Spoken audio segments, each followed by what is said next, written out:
Naranasan mo na bang pakitaan ng masamang pag-uugali ng ibang tao? Yung pakiramdam na hinahamak ka dahil sa pagiging dukha mo o kinapos sa estado ng pinag-aralan. Mga bagay na hindi na bago sa ating lipunan.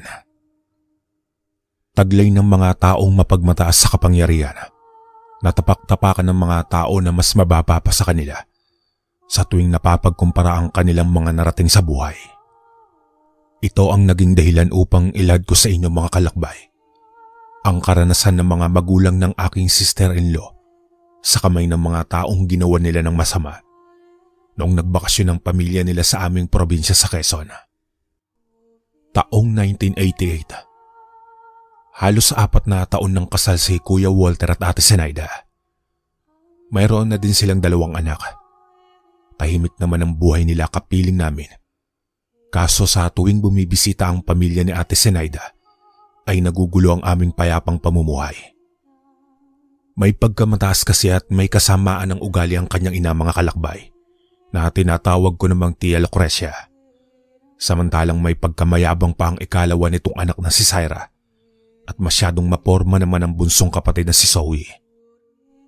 Tanging sina Ate Zenaida at Tio Michael ang mabait at mapagkumbaba na lubos namang ikinasisiya ng aming pamilya. Buhat sa malunay keso ng pamilya ni Ate Zenaida at likas na malalakas ang kanilang mga boses sa tuwing nagsasalita. Animoy parating galit at may kaaway. Pero dala lamang iyon ang kanilang punto at nakagistang pamumuhay. Isang araw noon mga kalakbay, sinorpresa ni Tia Lucrecia at Tio Michael kasama ang kanilang 2 anak ang pamilya ni Ate Zenaida at doon mismo sila tumuloy sa bahay nito. Magkakatabi lang naman ang aming mga bahay, kaya naman naririnig namin ang kanilang malalakas na pag-uusap. Medyo naiirita na din ang aking mga magulang dahil hindi nila kayang magbaba ng boses at mukhang sila ang nakakaistorbo sa ibang mga kapitbahay. Noong minsang nagawi sila sa aming bahay at nakipagkwentuhan, ay kapansin-pansin sina Zoe at Syra na panay ang pag-ikot ng kanilang mga paningin sa aming bahay. Samantalang si Tia Lucrecia ay wala nang ginawa kung hindi magyabang ng kanyang bagong kabibiling kotse. Gayun din ang nabili nitong bahay at lote na balak daw niyang paupahan upang pagkakitaan. Nakiayon na lamang ang nanay ko kahit ramdam niya ang hangin sa tuktok ng ulo ni Tia Lucrecia. Humaba pa ang kanilang kwentuhan hanggang sa mapadako na naman sa panahon na nagdesisyong magpakasal sina Kuya Walter at Ate Zenaida. Nabanggit ni Tia Lucrecia na hindi raw niya sukat akalaing magkakagusto si Ate Zenaida sa kapatid ko dahil malayong malayo daw ang ugali nila gayon din ang ibang bagay. Marami pa daw sanang plano sa buhay si Ate Zenaida at gusto pa nitong maglibot sa ibang bansa bago sana mag-asawa. Kaso ay tinamaan na naman daw ito ng pag-ibig kaya wala nang nagawa kung hindi ang lumugar sa tahimik. Sa puntong iyon ay medyo tumaas na ang tensyon dahil nagpipigil na lang ng inisang nanay ko. Kaya naman sumabat si Ate Zenaida at nagdala na muna siya ng merienda upang malis ang atensyon ng aking ina. Hindi kasi gusto ng aking ina na pinagyayabangan at pinagsasalitan ng mga walang katotohanan dahil hindi naman siya ignorante para hindi makaramdam kung ano talaga ang tunay sa hindi. Pero hindi pa noon nagtatagal ay tinawag ni Tio Michael si Tia Lucrecia. Mangyari palang dumating na ang kinuha nilang labandera.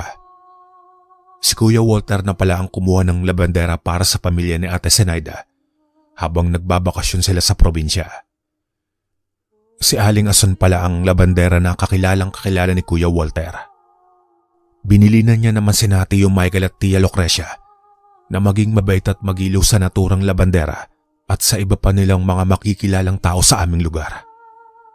Sumang-ayon naman si Tia Lucrecia. Tapos ay nakipagkaibigan sa naturang matandang labandera.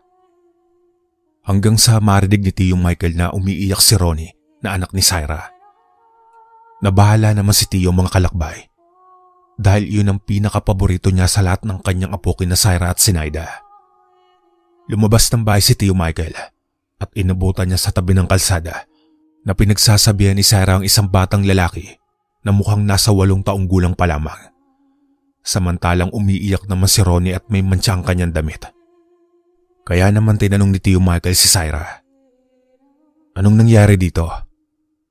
Tumugon naman si Syra pagkatapos na mahinahong pagsabihan ng batang lalaking kausap niya. Aksidenteng natapunan ng batang lalaki ng iniinom niya si Ronnie, Papa. Kaya kinausap ko siya. Sumabat naman si Ronnie na patuloy pa ring umaatungal sa pag-iyak habang kinukusot ang kanyang mga mata. Sinungaling po ang batang iyan, Lolo. Sinadya niya pong tapunan ako ng iniinom niya kaya nagkamantsa ang maganda kong damit. Tapos ay dinuro-duro pa ni Ronnie ang batang lalaki. Sinulya pa ni Tio Michael ang batang lalaking namumutla sa takot. Pinandilatan niya ito ng mga mata at hindi niya na napigilan ang kanyang sarili. Hinablot niya ang braso nito pagkatapos ay 2 beses na pinagpapapalo sa puwet ang batang lalaki. Ikaw na bata ka. Kung may babanggain ka ay huwag ang apo ko. Wala sa iyong kasalanan ng apo ko para saktan mo siya. Umawat naman si Syra. Papa, tama na po. Wala naman pong kasalanan ng batang lalaki. Aksidente po yung nangyari. Tumigil lamang sa pagpalo sa puwet si Tio Michael nang biglang may humila sa batang lalaki.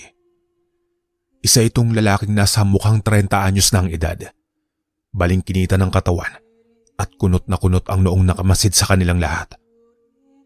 Niyakap niya ng mahigpit ang batang lalaki habang humihikbi ito at takot na sumulyap kay Tio Michael. Nangusap naman ang lalaking mga kalakbay. Sino kayo? Siguro ay mga panauhin kayo ng pamilya ni Walter. Humarap ang lalaki kay Tio Michael. Ikaw, Ginoo, mawalang galang na po pero wala ka pong karapatan na pagbuhatan ng kamay ang aking anak. Hindi ko siya pinalaking salbahe. Kaya kung maaari ay huwag kayong basta-basta na lang manakit sa mga taga rito nang wala kayong basihan dahil baka dito na kayo paglamayan. Tumugon naman si Tio Michael na mukhang naghahamon. Pinagbabantaan mo ba ako? Huwag mo akong maliitin at baka gusto mong magkasubukan tayo. Ang anak mo na nga ang namerwisyo, pagkatapos ay ikaw pa ang may ganang magalit. Munti ka nang magpang-abot ang 2 mga kalakbay. Mabuti na lang at biglang dumating si Kuya Walter. Kung kaya't naalarma ang lalaki at agad siyang bumati dito. Oh, Kuya Estong, anong ginagawa mo dito at napabisita ka? Puno ng kasiglan at sorpresa ang tinig ni Kuya Walter.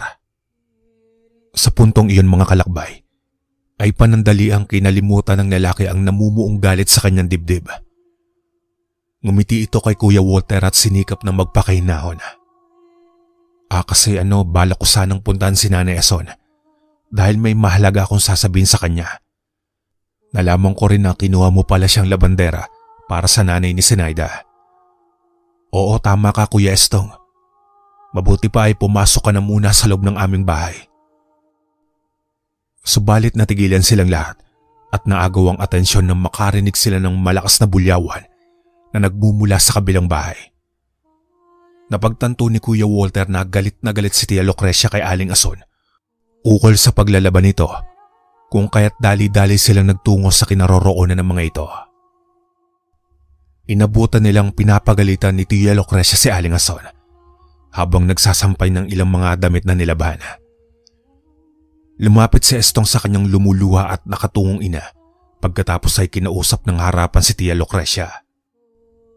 Sandali, ano po bang nangyari at bakit po ninyo sinisigawan ng aking ina? Hindi naman kagad sumagot si Tia Lucrecia. Tapos ay pinagmasdan niya muna mula ulo hanggang paa si Estong bago siya nagtanong. Sino ka bang lalaki ka? Tugon ni Tia. Ako po ang anak ng babaeng sinisigawan ninyo. Inilabas naman ni Tia Lucrecia ang magarang damit na nagkaroon ng mantsa.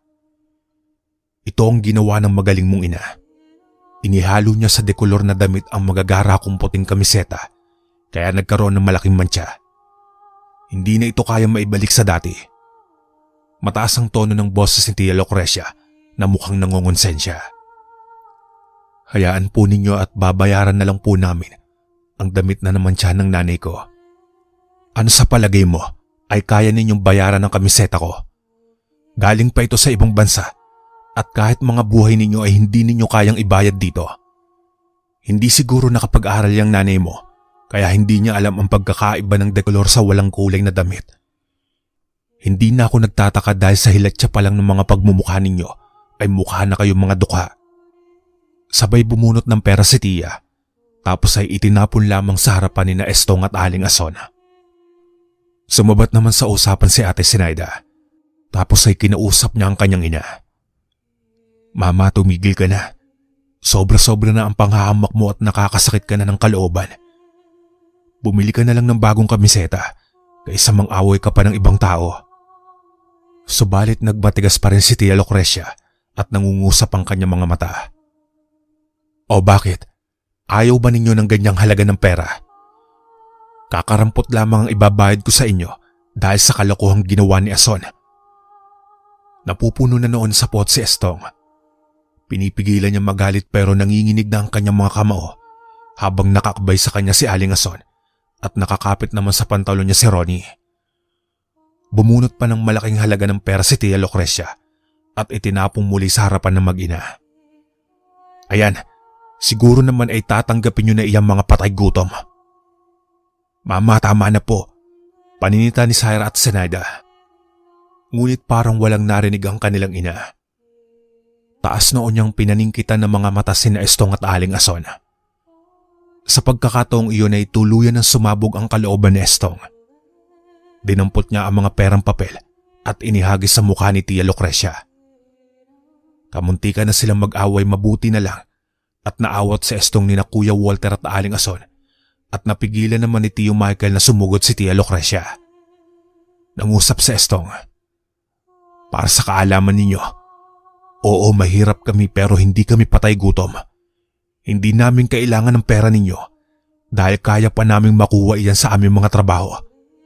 Hindi ko akalaing manlalait at maninira kayo ng reputasyon ng ibang tao dahil lamang sa simpleng mantsa sa magarang damit. Kung malaking bagay sa inyo ang materyal na bagay, mas mahalaga sa amin ang prinsipyo at dangal. Sa inyo na ang pera ninyo at isaksak ninyo iyan sa inyong baga. Tandaan ninyo na may balikan lahat. Makakarma din kayo at sinisigurado kong malupit ang kahihinatnan ninyo sa huli. Sabay unti-unting umalis sina Estong, Ronnie at Aling Ason na hindi man lang lumingon sa kanilang mga kaharap. Sinundan sila ng mag-asawa ni Kuya Walter at Ate Zenaida upang makapagpaliwanag at makahingi ng dispensa, subalit hindi ito mga nagsalita. Sinundan nila ang mga ito sa kanilang bahay. Subalit nang dumako sa may pinto ng bahay si Estong, ay hinarap niya si Kuya Walter. Pasensya ka na pero sobrang sakit ng pang-aalpusta sa amin ng mga magulang ni Zenaida. Sa ngayon ay hindi ko matatanggap ang inyong mga paumanhin. Sana ay maintindihan ninyo ako. Huwag kayong mag-alala, wala akong galit o sama ng loob sa inyong mag-asawa at irerespeto ko pa rin ang pakikisama ko sa inyo. Pagkatapos niyo ay binuksan ni Estong ang tarangkahan ng pinto. Pinapasok si Ronet ang kanyang ina pagkatapos ay isinarado na ang pinto. Bumagsak ang balikat ni Kuya Walter at nabigo silang mag-asawang mahikayat at makahingi ng paumanhin sa pamilya ni Estong. Kaya bumalik na sila sa bahay. Noong inabutan nilang kumakain ng mag-anak ni Tia Lucrecia, ay kinausap nila ng masinsinan ng mga ito. Ngunit mapagmataas at mapride pa rin si Tia Lucrecia, partikular na si Tio Michael na nakaabuso kay Ronnie. Kahit anong gawin ng mag-asawang magpaliwanag at ipahayag ang habag nila sa pamilya ni Estong, ay hindi nakikinig ang mga ito. Pagsapit ng hapunan ay sinukuan na nilang makausap ang mga magulang ni Ate Zenaida. Noong dumako ang hating gabi, ay inaapoy na ng lagnat sina Tia Lucrecia at Tio Michael. Pinainom na sila ng gamot ni Syra, subalit hindi pa rin bumababa ang kanilang lagnat. Naghintay pa sila ng ilang oras hanggang sa inabot na sila ng madaling araw kung saan sila tuluyang nakatulog. Kinabukasan ay nagising ang mag-asawa sa malalakas na sigawan sa may sala. Nabulabog ang kanilang pagkakatulog at hindi sila nakabawi sa matinding puyat. Patuloy pa rin na may sumisigaw sa may sala na parang may nangyayaring masama. Nangamba ang mag-asawa kaya bumangon sila sa higaan at inalam kung ano ang nagaganap. Namumukto pa ang kanilang mga mata at paulit-ulit na humihikab. Nagtungo sila sa may sala at nakita nila si Zoe na namumutla sa kakasigaw. Itinuro nito yung bandang kusina kung saan namataan nila si Nanay Pilar at Zaira na nakaagapay kay Tia Lucrecia na nagsusuka sa may lababo. Samantalang nakaupo naman sa isang silya si Tio Michael na mukhang masama ang pakiramdam dahil namumutla ang mukha at labi. Pagkalapit ng mag-asawa kay Tio Michael, ay nagimbal sila nang mapansin na may gumagalaw sa mabilog nitong tiyan na para bang hugis uod. Umiikot at mabilis itong gumagalaw sa tiyan, samantalang si Tia Lucrecia naman ay nagsusuka ng maraming ipis sa lababo. Nanlaki ang mga mata ni Zenaida sa kanyang mga nasaksiyan. Binalingan naman ng tingin ni Nanay Pilar si Kuya Walter. Anak, mas mabuti ay magbihis ka, tapos ay magtungo kayo ng tatay mo kay Mang Ambrosio na albularyo. Nararamdaman ko na mukhang binarang si Balae. Magmadali ka at baka bigla silang manghina at mawala ng malay. Sa pagkakasabing iyon ni Nanay Pilar, ay nagmadaling magilamos at magayos ng sarili si Kuya Walter. Pagkatapos ay mabilis siya nagpalit ng damit at nagtungo sa kabilang bahay. Kinausap niya si Tatay Pino at nagtungo sila sa bahay ng naturang albularyo. Hindi namang kalayuan ng bahay nito at malapit sa may palengke na kaya namang lakarin. Noong nagtungo sila doon, ay mabuti na lamang at katatapos nito magpakain ng kanyang mga alagang manok. Pinaliwanag ni Kuya Walter ang pakay nila at agad namang tumugon ang albularyo.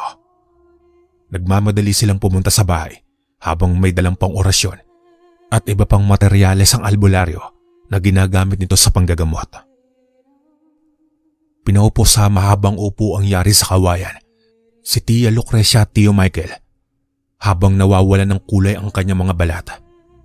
Nagmukha na silang bangkay sa sobrang kaputian at matindi ang kaitiman ng talukap ng mga mata. Dinasalan sila ni Mang Ambrosio. Pagkatapos nyo ay pinatakan niya ng nagniningas na kandila ang planggana may tubig at buhat doon ay nabuo ang larawan ng hugis taong nilalang. Tinipon niya ang aming pamilya, gayon din ang mga kapatid ni Ate Zenaida, saka ito nagsalita. Binabarang ang mag-asawang ito ng mga taong ginawa nila ng kamalian. Malakas ang pambabarang at hindi ko kayang mahigitan ng kapangyarihan. Posibleng ikamatay nila ito kung hindi maaagapan at kung magpapatuloy silang magmamatigas. Nagtanong naman si Ate Zenaida. Sino po ang tinutukoy ninyo, Mang Ambrosio? Tumugon naman ng albularyo. Isa siyang lalaking pinagsalitaan ng masasama ng iyong ina. Saglit na nanlamig si Zenaida dahil nahulaan na niya kung sino ang taong binabanggit ng albularyo. Sumabat naman si Kuya Walter sa usapan. Ano pong dapat namin gawin upang mailigtas sila sa matinding pambabarang? Sa pagkakataong iyon ay biglang nangusap si Tia Lucrecia kahit nanghihina na ang kanyang katawan. Dapat napapatay ng mga mambabarang na yan. Saglit na lumapit naman si Zaira kay Tia Lucrecia. Mama, pakiusap po itigil niyo na ang pagmamatigas dahil walang magandang kalalabasan itong mga sinasabi ninyo. Lalo lamang nagiging komplikado ang lahat. Sa pagkakataong iyon ay hindi na sumagot si Tia Lucrecia. Nangusap namang muli ang albularyo habang karap si Kuya Walter. Kung makakahingi ng kapatawaran ng mag-asawa at matututunan nilang rumespeto at magpakumbaba sa mga taong nasaktan nila, ay maaaring bawiin ng mga ito ang kanilang pambabarang. Pasensya na kayo pero walang ibang paraan kung hindi ang humingi ng kapatawaran at magpatawad. Pagkatapos niyon ay nagpaalam na ang albularyo. Pinasalamatan siya ng buong pamilya at binigyan ng kaunting makakain bago tuluyang umalis. Nag-usap ng masinsinan ng mag-asawa at nagtangka silang magtungo sa bahay ng pamilya ni Estong upang muling humingi ng kapatawaran sa ginawa ng mga magulang ni Ate Zenaida. Noong makarating sila sa bahay ay pinatuloy sila ni Estong at ganoon na lang ang kinagulat nila sa mga sinabi nito. Bakit kayo ang humihingi ng kapatawaran? Wala namang kayong kasalanan at wala kayong kinalaman sa pangyayari. Muling nangusap si Estong. Mabait kayong mag-asawa at walang kaso sa amin iyon pero kami ang biktima dito at kami ang nakatikim ng pang-aalipusta sa mga magulang ni Zenaida. Walang kasing sakit ang mga binitawan nilang salita. Gayon din ang pananakit sa aking anak na si Ronnie. Kaya nararapat lamang na parusahan sila sa kanilang mga sinabi. Nagtangkang magsalita si Zenaida. Tama ka, Estong. Kayo nga ang biktima at hindi maganda ang mga sinabi ni Mama sa inyo ni Aling Ason. Tapos ay nasaktan pa ni Papa si Ronnie. Pero pakatandaan mo na hindi ka Diyos upang humatol sa kasalanan ng mga tao. Maaari nagkamali sila pero wala na ba silang karapatang magbago at magpatawad? Sana ay magkaroon pa ng puwang at pagkahabag ang puso mo at hindi ka na magbulag-bulagan sa galit at puot na nararamdaman mo. Pinahid ni Zenaida ang mga luha sa kanyang mga mata at pagkatapos ay mabilis siyang lumabas sa bahay ni Estong. Pagkalabas nila ng bahay ay niyakap ng mahigpit ni Kuya Walter ang humihikbi niyang asawa. Inalo-alo niya ito upang huminahon. Makalipas ang ilang sandali ay naisip nilang mag-asawa na wala na silang magagawa upang mapalambot ang puso ni Estong. Napuno ng galit ang paghihiganti ng kanyang kalooban, dulot ng hindi mga magandang ginawa ng mga magulang ni Ate Zenaida. Umuwi ang mag-asawa sa kanilang bahay. Pagkapasok nila sa loob ay nagulat sila nang matagpuan sina Syra at Zoe na kinakausap ng masinsinan sina Tia Lucrecia at Tio Michael na parang pinapangaralan nila sa pagiging mapagmataas at mapangmata nito sa kanilang kapwa. Bumuntong hininga si Tia Lucrecia at tumingin siya sa kawalan. Pagkatapos nyon ay bumukal sa mga mata niya ang butil-butil na luha. Nanindig ang mga balahibo ni Ate Zenaida. Noon lamang niya nakita ang kanyang ina na nagpakita ng emosyon at kahinaan. Madalas kasi itong palaging masungit, matapang at hindi basta-basta dumadaing. Kaya sa palagay niya ay tinamaan ito sa mga sinabi ng kanyang mga kapatid. Samantalang si Tio Michael naman ay nananahimik sa isang tabi at bahagyang nag-iisip. Hindi na nagtangkang magsalita ng mag-asawa at pinakaramdaman nila ang kasunod na mangyayari. Hindi pa noon natatagalan at binasag ni Tio Michael ang katahimikan. Lucrecia, napag-isip-isip ko na marahil ay tama ang mga sinabi ng ating mga anak. Masyado tayo nagpakampante na tayo ang palaging tama at hindi na nating nakita ang ating mga sinabi kaya nakasakit tayo ng damdamin ng ibang tao. Tama lamang na makatikim tayo ng ganitong uri ng parusa dahil tayo ang mali. Pagkarinig yun ni Tia Lucrecia ay bumaling siya ng tingin kay Ate Zenaida. Anak, dalhin ninyo kami ng Papa Michael mo sa bahay ni Estong. Gusto naming humingi ng tawad sa nangyari. Mama, sigurado po ba kayo? Hindi makapaniwala si Ate Zenaida sa kanyang mga narinig subalit totoo ang mga sinabi ni Tia Lucrecia. Buo na ang desisyon nito at mukhang napagtanto na rin ang kanilang kasalanan. Mabilis namang nagpatulong si Kuya Walter kay Tatay Pino na makahanap ng tricycle. Mabuti na lang at may dumaang driver sa harapan ng bahay nila.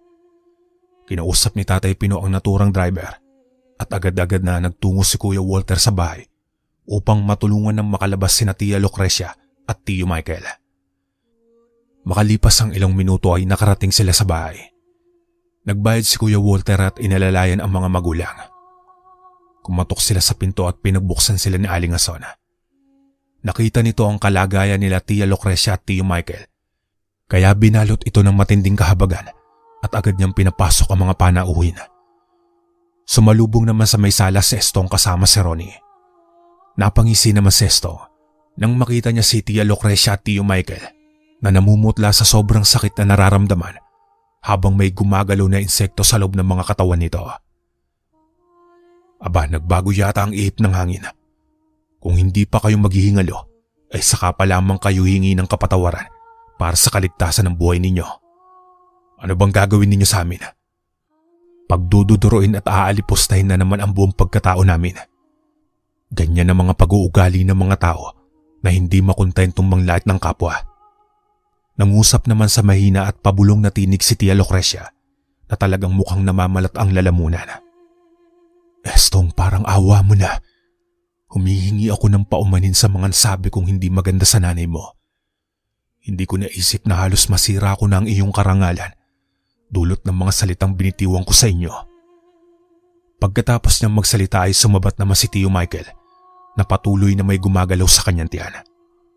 Humihingi din ako ng tawad kay Ronnie. Hindi ko siya binigyan ng pagkakataong makapagpaliwanag. Basta na lang ako nagpadala sa aking galit, kaya sana ay mapatawad niya ako. Sa pagkakataong iyon ay kinausap ni Aling Asuncestong. Anak, walang masama kung bibigyan mo sila ng ikalawang pagkakataon. Lahat ng tao ay nagbabago. At saka hindi pa ba sapat sa'yo ang nakikita mong paghihirap nila? Kusang loob na rin sila nagpunta dito sa ating bahay kahit hirap na hirap sila sa kanilang sitwasyon. Sa mga oras na iyon ay pinag-iisipang mabuti ni Estong ang mga tinura ng kanyang ina pagkatapos ay saka siya muli nagsalita. Pakatandaan ninyong bilog ang mundo. Patuloy na gumugulong ang ating kapalaran. Hindi kayo ang parating nasa itaas kaya matuto kayong magpakumbaba. Sa susunod ay huwag na kayong uulit ng mga alipusta sa kapwa. Dahil sa totoo lang ay pantay-pantay lamang tayong lahat kahit na may mahirap o may mayaman man. Sa ngayon ay pinapatawad ko na po kayo sa inyong nagawang kasalanan sa amin. Huwag po kayong mag-alala at ngayon din ay gagawa ko ng orasyon upang maibalik kayo sa dati. Inilahad ni Tio Michael ang kanyang kamay at agad naman iyong tinugon ni Estong. Gayon din ang mga kamay ni Tia Lucrecia. Senyales na nagkasundo-sundo na silang tatlo. Nagkatinginan din si Ronnie at Tio Michael. Lubos ang pasasalamat ng mag-asawa kay Kuya Walter at Ate Zenaida sa kabutihan ni Estong. Hanggang sa isinagawa ni Estong ang pagtatanggal ng barang sa katawan nila Tia. Nawala ang mga insekto nila sa katawan at kahit paano ay bumalik na rin sa dati ang kulay nila, kaso ay medyo mahina pa rin ang pangangatawan nila. Lumipas ang araw na iyon at nagpalakas at nagpagaling na din ang mag-asawa. Natutunan nilang magpakumbaba at hindi palaging nagbubuhat ng bangko upang mapahanga lamang ang ibang tao. Nagdaan ng 1 linggo at tuluyan ang bumalik ang dati nilang lakas at sigla. Naisipan na din nilang umalis at magpasalamat sa mabubuting na itulong sa kanila ng pamilya ni Kuya Walter. Magpasanggang ngayon ay ikinintal ng pamilya ni Ate Zenaida sa kanilang isipan na maging mabuti at huwag manghamak ng kapwa para sa personal na interes. Nabawasan na din ang kanilang pagiging mayabang at natutunan na rin nilang maging mapagbigay at mamuri ng kabutihan ng ibang tao. Simula nang maganap ang malagim na sinapit nila sa barang, ay tila na bago nito ang kanilang buong pag-uugali at nagsimula sila sa matuwid na landas ng pamumuhay. Yun ang naging daan upang dumami ang mga kaibigan ng mga magulang ni Ate Zenaida at iyon din ang naging dahilan upang magbuklod-buklod ang aming mga pamilya. Hanggang dito na lang po ang aking kwento mga kalakbay. Maraming salamat. Gaano ba kabigat para sa isang magulang?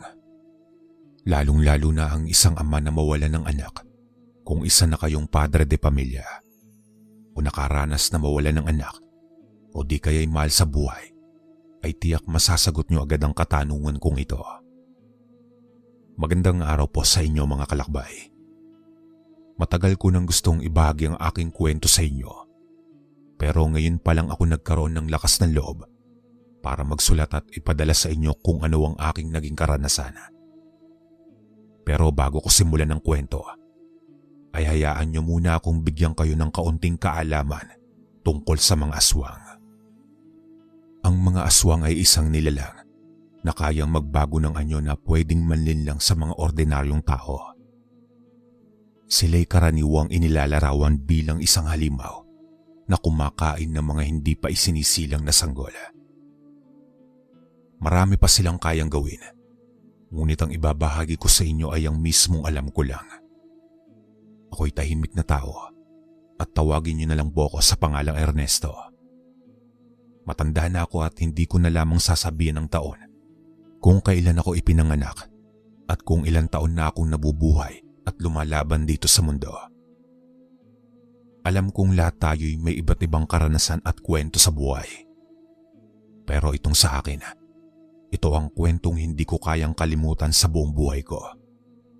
Pati ang sakit ng nakaraan ay para bang sariwa pa rin at sa tuwing naaalala ko'y ako'y napapaluha. Pasensya na kung medyo napahaba ang panimula. ako hindi sanay magkwento dahil unang beses ko pa lamang ito. Pero heto na't sisimulan ko. Sa edad ko noon na 22 ay iisang babae lang ang aking natipuan at iyon ay ang aking asawa na si Mirna. Nasa lahi na namin ng tumandang binata o mga lalaking hindi na nagkaroon pa ng pagkakataon na makapag-asawa hanggang sila'y tumanda. Sabi nila'y sumpa daw iyon ang kanununuan namin pero hindi ako naniniwala. Mas gusto ko pang isipin na hindi lang sila naswertehan sa paghahanap ng asawa. Kasi ang iba naman namin mga kamag-anak ay nakakapag-asawa naman. Pero ayun nga, namamatay agad 2 o 3 buwan matapos ang kasal. Dahil doon marami ang natakot na mag-asawa dahil baka totoo nga ang sumpa sa angkan namin. Kaya siguro ang iba'y tumanda ng walang kapares sa buhay. Ganon rin naman si Itay. Pero kakaiba lang ang kaso niya dahil namatay si inay nang isilang ako. Kaya lumaki akong ilag sa aking ama sa kadahilanan na ayaw niya sa akin. Marahil ay ako ang sinisisi niya sa pagkawala ni inay. Ngunit sa pagdaan ng panahon lalo na noong nalumpo siya, ay wala siyang nagawa kundi ang magpaalaga sa akin. Alam kong sa bawat araw, oras, minuto o segundo, ay naiirita si Itay sa pagmumukha ko. Pero ano pa nga bang magagawa niya? Kahit sungitan at ipagtabuyan niya pa ako, babalik at babalik pa rin ako sa kanya. Humingi naman ng tawad sa akin si Itay bago siya mamatay at may isa siyang bili na labis akong napaisip. Tungkol kasi sa pag-aasawa at sa mga usap-usapang sumpa sa aming angkan. Ang kanyang ibinahagi kaya hindi ko na idedetalye dito.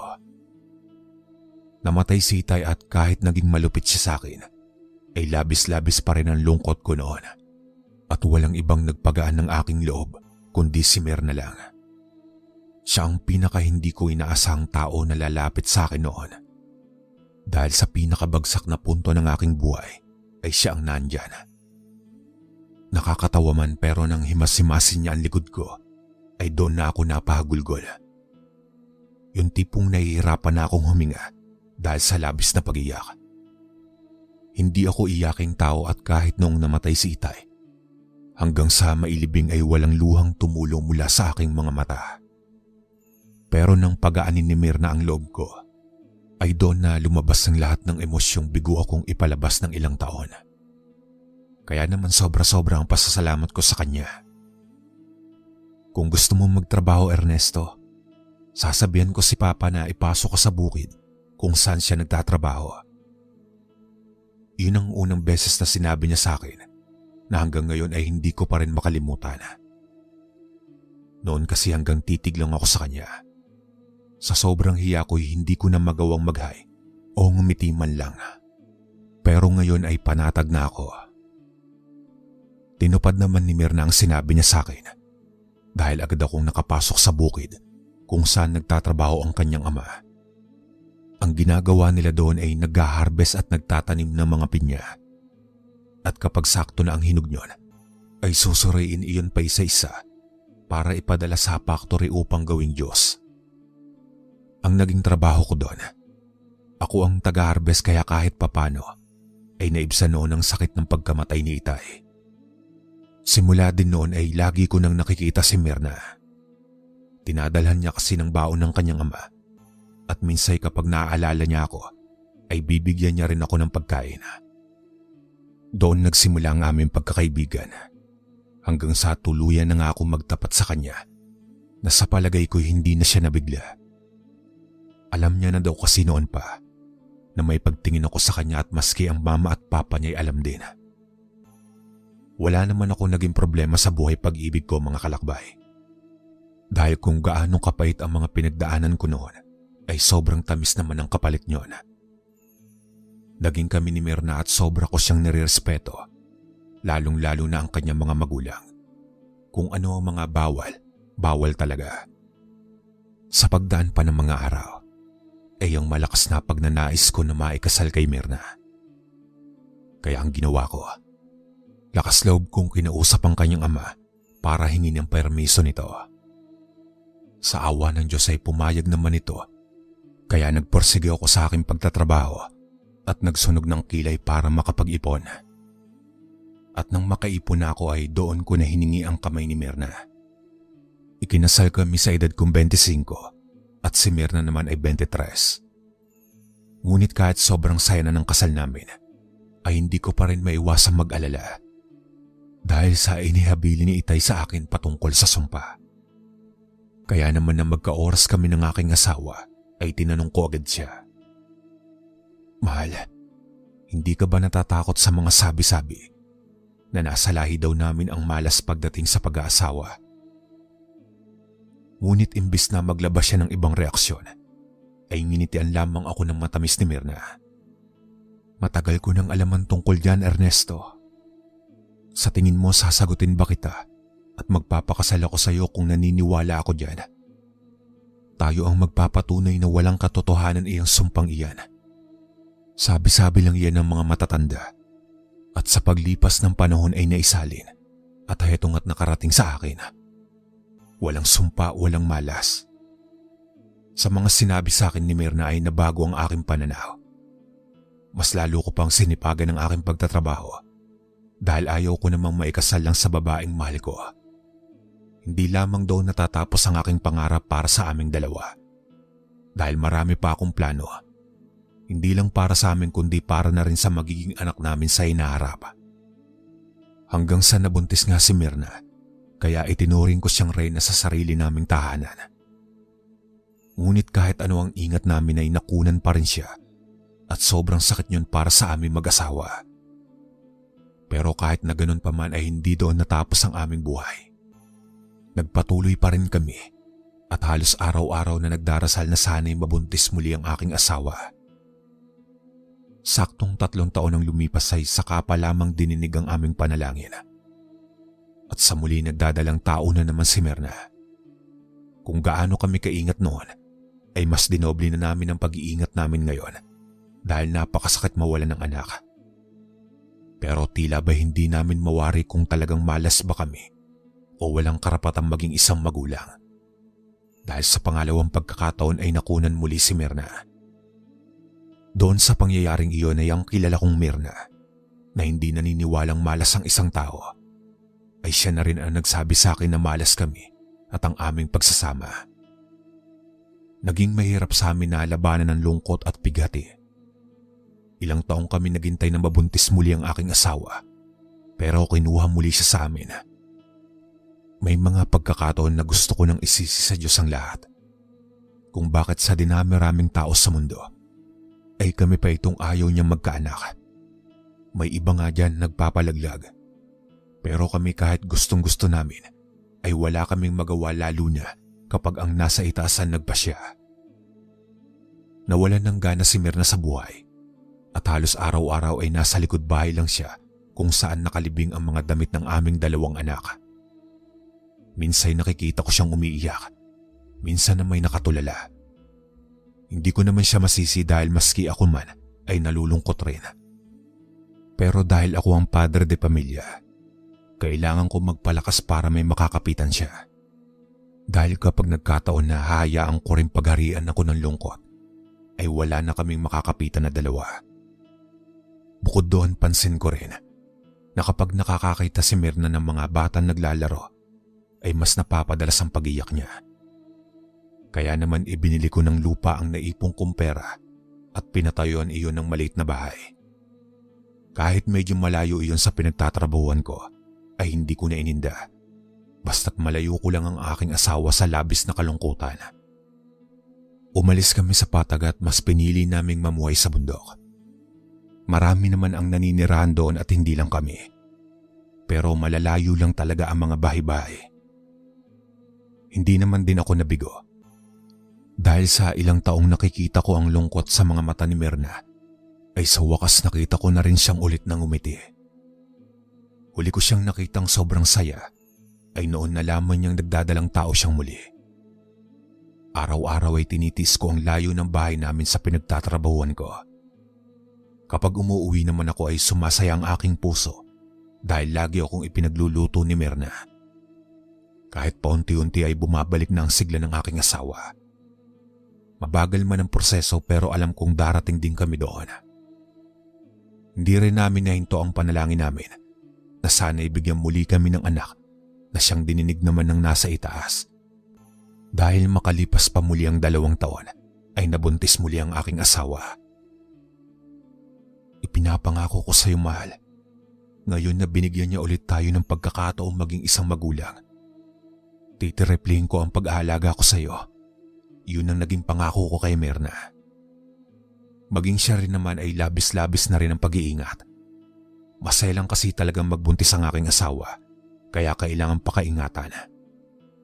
Kapag naman kailangan niya ako ay hindi ako nagdadalawang isip na lumiban sa trabaho para samahan at pagsilbihan siya. Kapag naman araw ng check-up niya ay inaalalayan ko talaga siyang mabuti na sa palagay ko na may nairaos namin sa pagdaan ng ilang buwan. Nang isang hapon naman na dumaan ako sa bahay ng mga magulang ni Myrna para ipitas siya ng mangga ay kinausap ako ng kanyang ama. Huwag kayong umasa sa Dr. Ernesto. May kilala akong manghihilot na doon rin nakatira sa bundok kung saan kayo nakatira ngayon. Magaling iyon dahil eksperyensado na. Sabihin mo lang, Ernesto, na anak ko ang asawa mo. Kilala na ako noon. Wika ng ama ni Myrna sa akin. Agad ko namang sinunod ang utos niya at hinanap ang sinasabi niyang manghihilot. Isa siyang matandang lalaki na itago natin sa pangalang Casimo. Nang banggitin ko naman sa kanya ang pangalan ng ama ni Myrna, ay nakilala niya agad ito. Kaya nang hapong iyon ay sumama siya sa akin papunta sa bahay para matignan ang tiyan ng aking asawa. Malusog ang inyong anak. Ngiti ni Casimo sa amin na siyang ikinangiti rin naming parehas ni Myrna. Babalik ako dito sa Biyernes. Basta alagaan mo lang ang anak mo, iha. Muli pa niyang wika at nagpaalam na. Hindi ko naman maipaliwanag ang sayang nadarama ko ng mga sandaling iyon dahil sa magandang sinabi ni Casimo. Kaunting tiis na lang, mahal, at masisilayan na natin ang ating munting anghel. Wika ko kay Myrna. Kaya nga, Ernesto, pero nalulungkot pa rin ako sa tuwing naiisip ko na kailangan pa ba talaga nating mawalan ng 2 anak bago tayo maging isang ganap na mga magulang. Tugon ng aking asawa. Maski ako man ay nalulungkot, pero wala naman na tayong magagawa kapag Diyos na ang nagdesisyon, di ba? Ang lahat ay may dahilan. Kaya kung ano man ang dahilan niya noon na hindi pa natin maintindihan ngayon, alam kong balang araw may sagot rin sa mga tanong natin. Mahaba kong wika sabay yakap sa aking asawang si Myrna. Ngunit sa kabila ng kasiyahang iyon, ay ang palagi ding sumbong sa akin ng aking asawa sa tuwing ako'y nakakauwi sa bahay. Ang sabi niya ay may madalas daw dumaan na matandang babae sa aming bakuran. At minsay nagulat pa siya nang makita niya itong nakadungaw na sa bintana namin habang titig na titig sa kanya. Nakilala mo ba yung matanda, mahal? Tanong ko agad kay Myrna.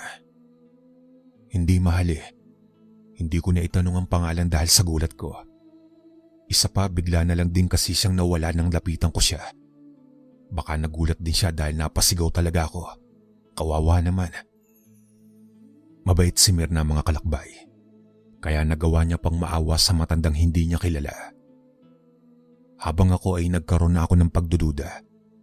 Kaya naman nang makabalik si Casimo nung araw ng Biyernes para hilutin ang aking asawa, ay doon ko na siya kinausap ng masinsinan.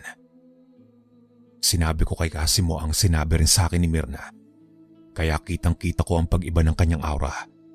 Mula sa masayang mukha ay napalitan ito ng pagtataka. Ano po bang iniisip mo, Casimo? Tanong ko sa kanya dahil hindi talaga siya nagsasalita at panay lang ang tingin niya sa labas. Ernesto, magdoble ingat kayo dito. Lalong-lalo na ang asawa mo. Dahil wala ka pa naman dito araw-araw, gawa nang nagtatrabaho ka sa patag. Mabango ang buntis sa mga aswang. Ang ibig mo po bang sabihin, Casimo, maaaring aswang yung matandang laging nagpupunta dito at dumadaan? Hindi ko pa yan masasabi sa ngayon, Ernesto. Dahil hindi ko pa naman natsyempohan ang matandang iyon dito sa bahay ninyo.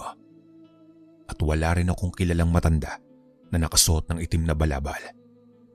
Basta sinabi ko lang to sa'yo dahil alam kong ikaw lang ang may kakayahan na protektahan ng asawa mo laban sa mga aswang.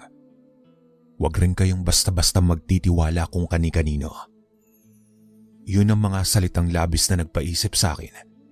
Kaya naman nagpasya akong lumiban ng 2 araw sa trabaho para mabantayan ko ang aking asawa at makita ko na rin ng personal ang matanda na lagi niyang sinasabi sa akin.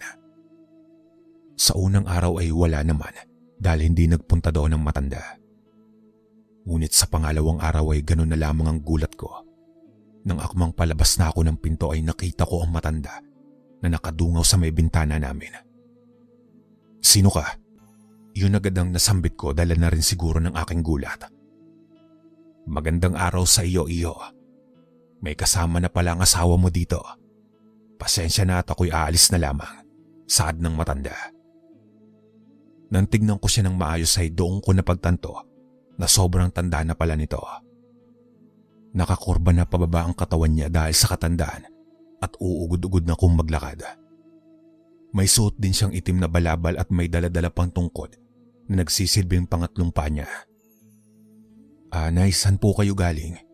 Mukhang pagod na pagod po kayo . Uminom po muna kayo ng tubig sa loob. Wika ko habang hindi pa siya nakakalayo. Hindi ko alam pero nawala bigla ang sinabi sa akin ni Casimo na huwag basta-basta magtitiwala sa kahit na sino. Dahil ng mga sandaling iyon ay talagang mas nanaigang awa ko sa matanda. Nilingon niya ako at ngumiti. Nagpasalamat sa sinabing tama nga daw ako dahil uhaw na uhaw daw siya dahil galing pa siya sa kabilang bayan. Kaya ang ginawa ko ay pinatuloy ko siya at kumuha ng tubig para ibigay sa kanya. Sakto namang kalalabas lamang din noon ni Mirna sa banyo at katatapos lang maligo nang makita ko ang malaking pagngisi ng matanda at ang paghinga nito ng malalim. Mahal, may bisita pala tayo. Ngiting tugon ni Mirna. Oo, mahal. Nakita ko kasi na nakadungaw siya sa bintana kaya pinapasok ko na muna para makainom ng tubig. Ito ba yung sinasabi mong matanda na lagi mong nakikitang dumadaan? Ay oo, mahal. Pagkumpirma ni Mirna sa akin. Pinagmasdan kong mabuti ang matanda at wala naman akong nakikita o nararamdamang kakaiba sa kanya. Ang alam ko lang nakakaawa siyang tignan. Nalaman ko rin na siya pala si Aling Suling at madalas siya nagpupunta sa lugar namin para bumili ng mga manok at kambing. Nabigla man dahil ngayon ko lamang din nalaman na may nagbebenta at nag-aalaga pala ng kambing doon. Pero uwi na lang, bahala ko na lamang. Mas nanaig pa rin ang awa ko sa matanda dahil nasabi niya rin na mag-isa na lamang daw siyang nabubuhay at kailangan niyang kumayod sa kabila ng kanyang katandaan. Bumilib ako sa kanya kaya ang ginawa ko, binigyan ko siya ng maliit na halaga ng pera.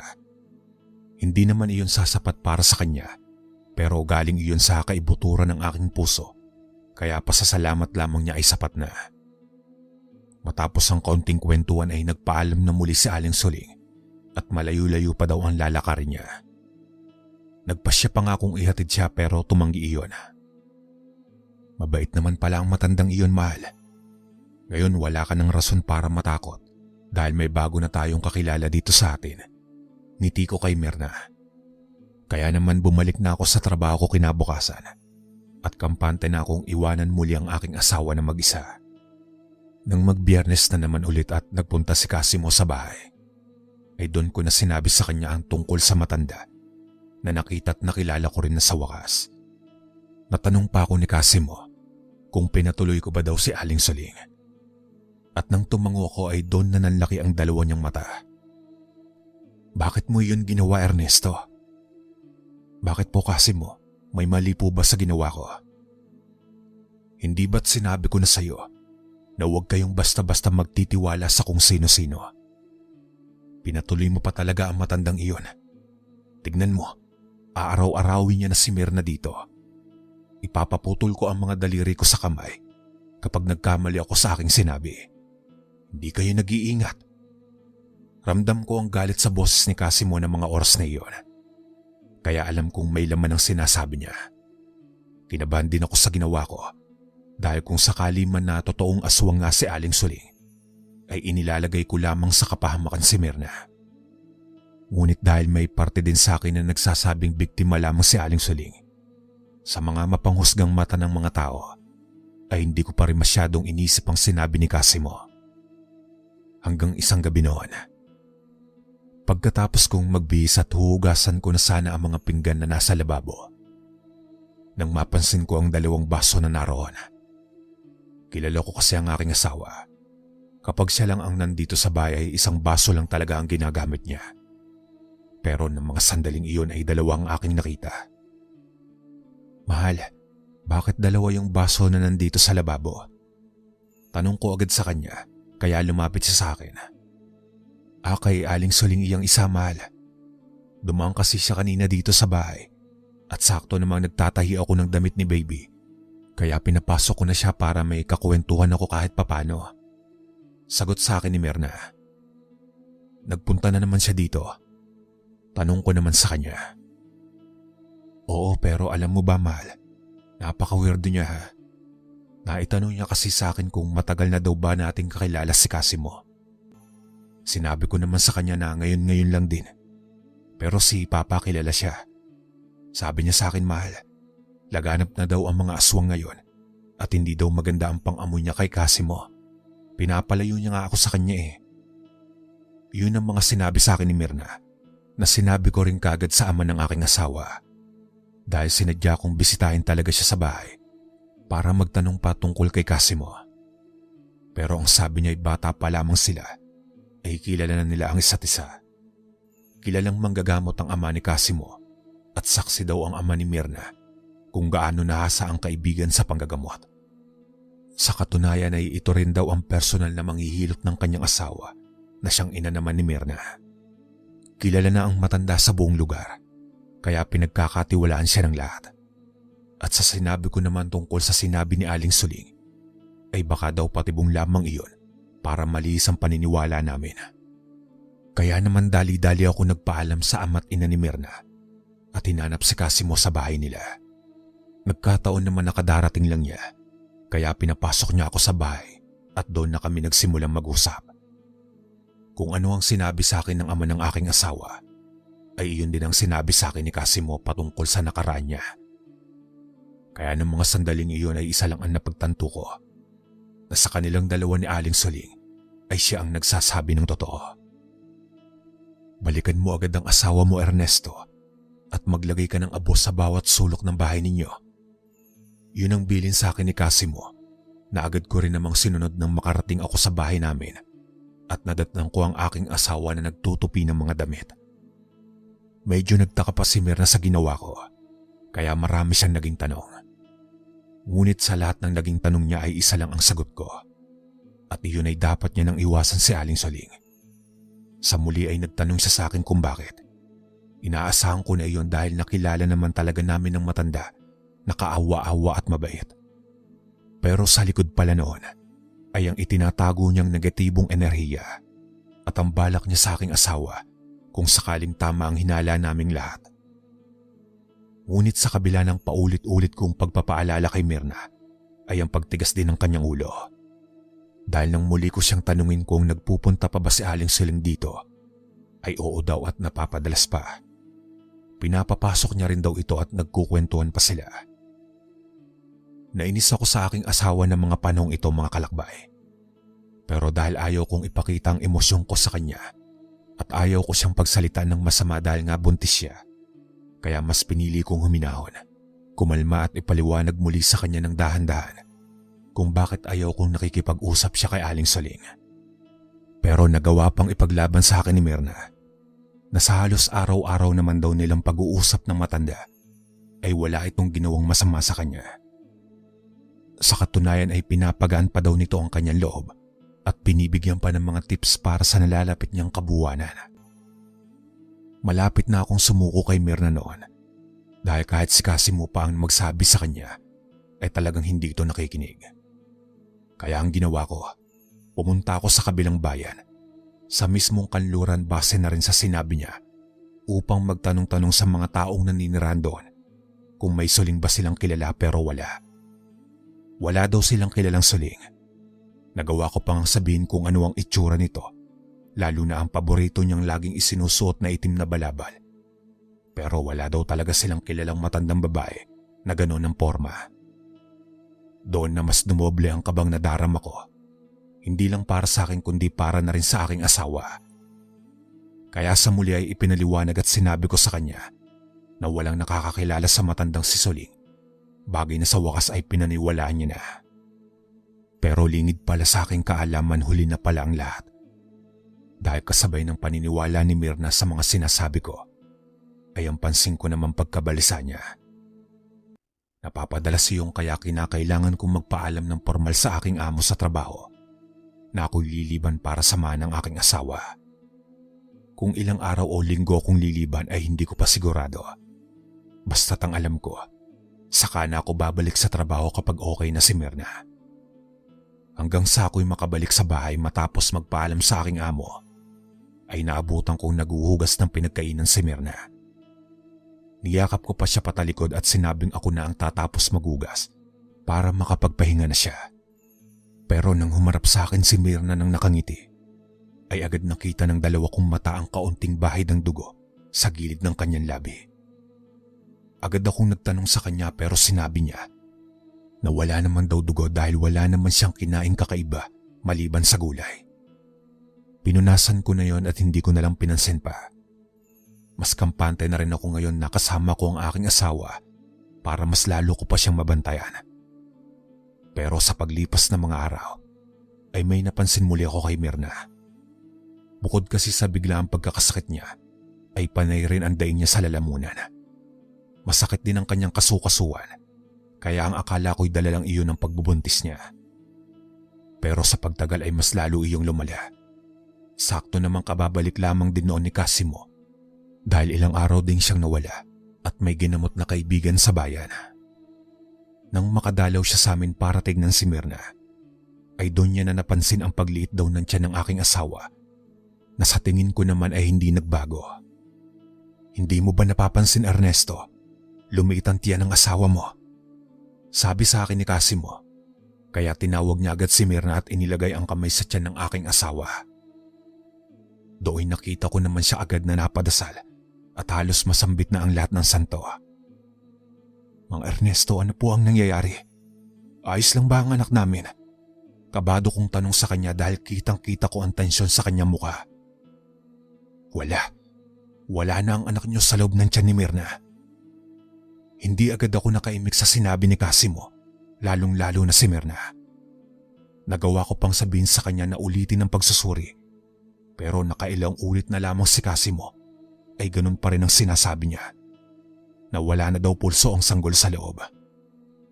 Agad naman akong tinanong ni Casimo kung may bumibisita ba daw sa bahay maliban sa kanya at kung tuluyan ba daw nakapasok ang matandang babae sa bahay.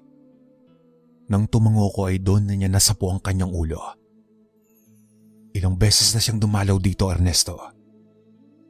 Isang beses ko pa lang siyang naabutang, Casimo. Pero itong si Myrna, sabi niya sa akin, madalas daw at halos araw-araw.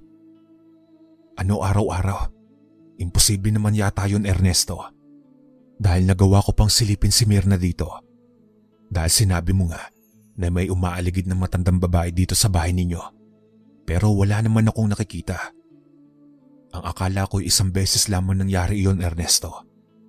Pero maraming beses na pala siyang nakapasok sa tahanan niyo nang sila lamang dalawa ni Myrna. Hindi ako naniniwala na wala na ang baby ko. Buhay siya. Sigaw naman ni Myrna. Kasabay noon ay ang panunubig ng dalawa niyang mata. Nasa inyo na yan kung maniniwala kayo sa akin o hindi. Kung gusto niyo ay pumunta kayo sa doktor para malaman yung totoo ang sinasabi ko.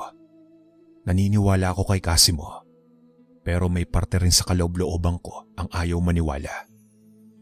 Kaya naman nagpunta din agad kami sa klinik para ipa-check up si Myrna. At doon kinumpirma nga ng doktor na wala na ang sanggol sa sinapupunan ng aking asawa. Nagtaka pa nga ito kung paano daw nawala ang sanggol sa tiyan ng aking asawa. Gayong nakailang beses naman daw kami nagpa-monthly check-up sa kanya at alam niyang malusog ang anak namin. Doon ko lang napagtanto na tunay ngang naswang si Myrna. Sa galit ko ay nagpasama ako kay Casimo na hanapin ng matandang si Aling Soling sa bayan. Lahat na yata ng bayan gusto kong puntahan para makita at mabigyan ng hustisya ang pagkawala ng aking anak. Pero naiyak na lamang ako sa aking galit nang hindi na namin siya mahagilap pa. Hanggang sa may lumapit naman sa amin na isang bata na sa tingin ko ay nasa 14 na taong gulang. Tapos ay isinalaysay niya sa akin na isang araw daw, bago mangyari ang lahat at bago mawala ng tuluyan ang anak namin sa tiyan ni Myrna, ay balak niya daw sanang puntahan ako dahil inutusan siya ng kanyang ina na mangutang ng 200. Pero ang nakita niya doon ay ang asawa ko na tumatawa at may kausap na matanda. Nagtago ang bata at sumilip sa malit na siwang mula sa aming bintana at nakita niya kung paano natigil si Myrna na animoy na hipnotismo. Habang ang matandang si Soling naman daw ay nagbago ng itsura. Sa kwento pa ng bata ay pinanganga daw si Myrna at ipinasok na matanda ang dila nito. Tapos ay dinilaan pa nga daw ng aswang ang mukha ng aking asawa para mawala ang mga bahid ng dugo. Doon ko palang naalala na nakita ko nga pala ang aking asawa na may bahid ng konting dugo ang gilid ng kanyang bibig. Labis-labis ang galit ko mga kalakbay. Awang-awa ko sa aking asawa, lalong-lalo na sa aking anak na hindi man lang nagawang masilayan ang kagandahan ng mundo. Pero doble ang pagdadalamhati ni Myrna. Minsan pa nga'y naririnig ko siya sa hating gabi na kumakanta na para bang may hinihele. At kapag tinatanong ko siya kung ano ang ginagawa niya sa 10 oras ng gabi, ay pinapatigil niya lang ako sa pagsasalita dahil baka daw magising ang anak namin. Sinubukan kong pagaanin ang loob ng aking asawa pero bigo ako mga kalakbay. Dahil sa paglipas pa ng karagdagang mga araw at linggo ay mas lumala ang sitwasyon ni Myrna. Naririnig ko siya nagsasalita, humahalakak ng walang kasama o kausap. Maski ang mga magulang niya ay naawa na sa anak nila dahil naapektuhan na daw ang pag-iisip nito dahil sa sobrang lungkot. Sino ba naman ang hindi malulungkot kung 3 beses kang binigyan ng anak pero 3 beses din iyong kinuha sa'yo? Hanggang sa dinala namin si Myrna sa isang mental hospital. Kahit masakit para sa aming lahat, lalong-lalo na sa akin. Pero dahil iyon ang nararapat na gawin ay ginawa pa rin namin. Ang akala ko'y gagaling na siya doon at makakasama ko na siyang muli. Pero lumipas lamang ang 5 buwan mga kalakbay. Nakita na lamang nila si Myrna na nagbigti sa loob ng kanyang silid. Kahit ilang dekada na ang lumipas mga kalakbay, pero sariwang-sariwa pa rin ang sakit na dala ng nakaraan. At ang aking mga anak ang 3 kong anghel. Alam kong binabantayan lamang nila ako magpahanggang ngayon. Hanggang dito na lang po ang aking kwento mga kalakbay. Maraming salamat.